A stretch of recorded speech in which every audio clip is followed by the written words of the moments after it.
Comme convenu, nous commençons avec notre première rubrique enseignement.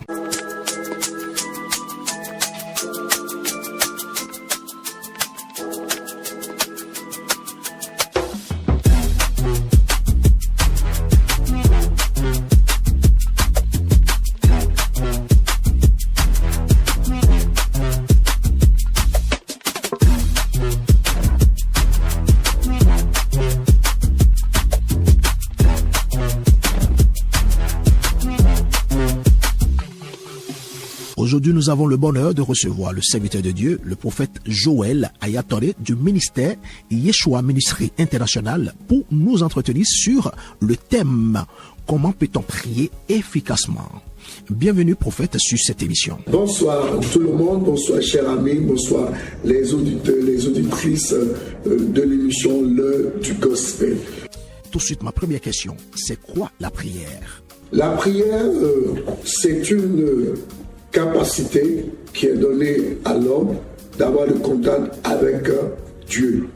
C'est une relation entre le terrestre et le céleste, entre le visible et l'invisible, entre le physique et le spirituel. C'est un moment par lequel l'humain, l'homme, communique avec Dieu afin de lui communiquer, de lui passer des messages bien donnés. Et je vais dire rapidement que la prière, c'est parler à Dieu. La prière, c'est dire ce que nous avons comme requête à Dieu pour une conquête.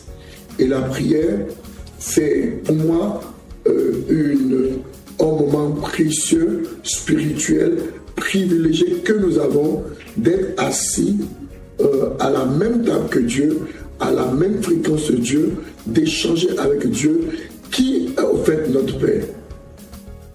Merci pour cette brillante définition, homme de Dieu. Voici ma deuxième question. Que doit-on dire dans nos prières?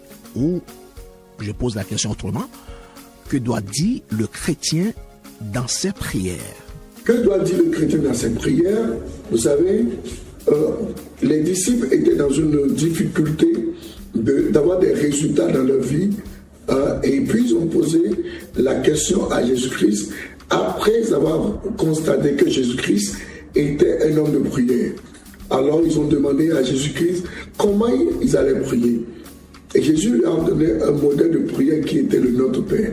Ce n'était pas à réciter, mais c'était des principes de prière. Et c'était le modèle qui devait nous inspirer à aller vers la prière. Notre Père, première chose, le chrétien ou toute personne qui veut avoir une prière efficace doit louer et adorer Dieu. Deuxième chose, il doit demander la volonté de Dieu, notre volonté, que ta volonté vienne, la volonté de Dieu. Parce que nous sommes des créatures de Dieu, nous sommes des enfants de Dieu et nous sommes guidés par Dieu. Alors, deuxième chose qu'un chrétien peut demander dans la prière, ou doit demander dans la prière, la volonté de Dieu. Troisième chose, que son règne se manifeste. C'est-à-dire la manifestation de son plan, la manifestation de ses projets, la manifestation de son pensée, parce que tout ce que Dieu pense et veut pour nous est toujours le meilleur. La quatrième chose qu'un chrétien ou celui qui veut prier doit demander la prière, ses besoins. C'est après il va dire, donne-nous aujourd'hui le pain de ce jour. C'est-à-dire, Dieu ne nous empêche pas de lui dire nos besoins personnels. Donc le chrétien, en cinquième position, pourra dire ses besoins personnels, ses besoins charnels, ses besoins physiologiques, ses besoins de routine et quotidienne. Je crois la cinquième chose que je vais finir par là, c'est de demander la délivrance. Il a dit, délivre-nous du malin. Donc, le chrétien peut présenter ses batailles, ses combats, ses malheurs à Dieu afin d'espérer avoir une victoire.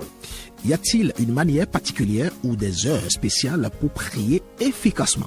Est-ce qu'il y a des heures ou une manière particulière de prier? Si nous ne pouvons pas rester dans n'importe quelle posture pour prier. D'autant plus que la prière, c'est moi qui invite Dieu. Et du moment où j'invite Dieu, je crois qu'il y a un protocole d'usage. C'est comme si je demande audience chez le président et il me reçoit. Je ne peux plus être devant président est en train de chatter sur mon téléphone et en train de manger du chewing-gum.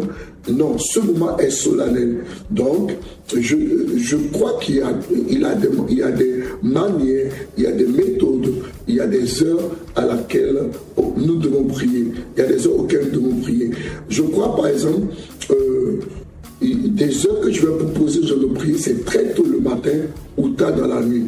Parce que vous allez voir que Jésus-Christ priait tôt le matin, Luc 22, ou Marc chapitre 1, verset 35, où il priait tard la nuit. Pourquoi? Parce que la journée est composée, le jour est composé de 3 parties. L'aube, la journée et le soir. Et je vais dire même la nuit. Donc, la journée est un moment du jour où nous sommes actifs. Nous allons dans nos activités. Donc, nous prions beaucoup plus le matin ou le soir. Et si nous avons peut-être des engagements, des alliances de prière, nous pouvons avoir des heures particulières, comme Daniel, dans Daniel 6 et 10, il priait 3 fois par jour, matin, midi, soir, parce qu'il devait confronter des difficultés. Donc maintenant, la position pour prier, je crois que nous avons des positions habituelles, se mettre à genoux, s'allonger, s'asseoir, mais le plus important, c'est la posture de l'âme. L'âme doit être inclinée, l'âme doit avoir une révérence à Dieu. Je crois que c'est l'important. Et voici ma toute dernière question. C'est quoi donc une prière efficace qui plaît à Dieu? Une prière efficace qui plaît à Dieu, d'abord, c'est une prière qui a des résultats. Maintenant, si ça plaît à Dieu, Dieu doit avoir son intérêt dedans. Vous savez, nous avons la volonté humaine, c'est-à-dire l'homme qui décide de faire ce qui lui plaît. Nous avons la volonté permissive de Dieu. Dieu nous permet de faire certaines choses. Mais nous avons la volonté souveraine de Dieu. Dieu, c'est la volonté parfaite de Dieu. C'est ce que Dieu veut pour nous. Même Jésus-Christ, à un moment donné, voulait se retirer de la volonté parfaite de Dieu parce qu'il voulait se retirer de la coupe. Parce que c'était difficile. Mais la volonté efficace qui plaît à Dieu, la prière efficace qui plaît à Dieu, c'est de faire exactement la volonté parfaite de Dieu. C'est pourquoi il dit que ta volonté vienne, que ta volonté soit faite. Si nous pouvons toucher la volonté parfaite de Dieu dans notre prière, dans notre vie, dans notre mariage, c'est ça là que Dieu veut dans notre vie de prière.